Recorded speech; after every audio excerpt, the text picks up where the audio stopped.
নমস্কার বন্ধুরা, আপনাদের সকলকে দেবলোক রহস্য কথায় অনেক অনেক স্বাগতম জানাই। আজকের ভিডিওটা হলো 2024-এ 29শে আগস্ট 12ই ভাদ্র অজা একাদশীর কী নিয়ম আছে দেখে নিন এইখানে। এই একাদশী করা কেন জরুরি? প্রতি বছর ভাদ্রপদ মাসের কৃষ্ণপক্ষে একাদশী তিথিতে অজা একাদশীর উপবাস পালন করা হয়। হিন্দু ধর্মে অজা একাদশীর উপবাসকে অত্যন্ত গুরুত্ব দেওয়া হয়। অজা একাদশী ভগবান বিষ্ণুকে উৎসর্গ করা হয়।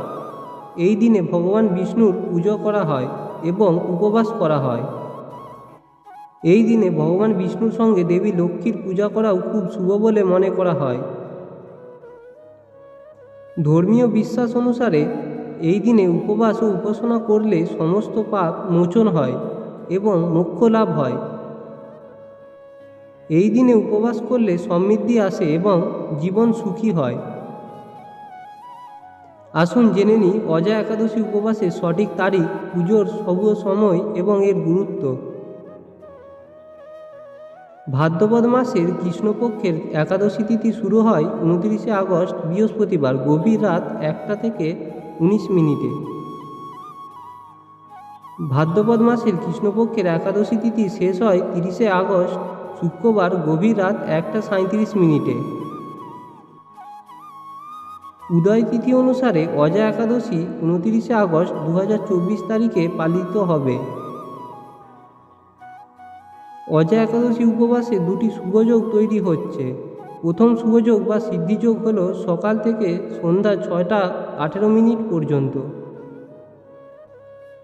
এদিকে দ্বিতীয় যোগ সর্বাত্ম সিদ্ধিযোগ 30শে আগস্ট বিকেল 4টে 39 মিনিট থেকে পরের দিন 5টা 58 মিনিট পর্যন্ত হবে। এই দুটি যোগ উপাসনার জন্য উত্তম। এই সময়ের মধ্যে আপনিও যে কাজ করবেন তা সফল হতে পারে।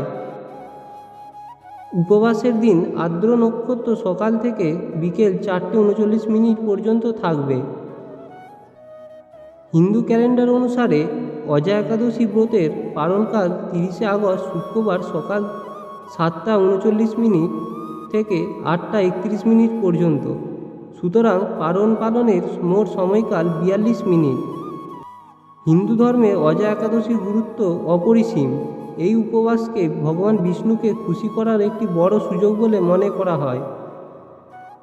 এই দিনে ভগবান বিষ্ণুর আরাধনা ও উপবাস করলে সাধক সকল প্রকার পাপ থেকে মুক্ত হয়ে মোক্ষ লাভ করে। এটা বিশ্বাস করা হয় যে এই উপবাস পালন করলে অশ্বমেধ যজ্ঞের মতো শুভ ফল পাওয়া যায়। এই উপবাস শুধুমাত্র সমৃদ্ধি এবং বাস্তুগত মঙ্গলই আনে না, বরং আধ্যাত্মিক উন্নতিতেও অবদান রাখে। ভিডিওটি শেষ পর্যন্ত দেখার জন্য ধন্যবাদ বন্ধুরা। ফিরে আসছি পরে ভিডিও নিয়ে। ভালো থাকবেন।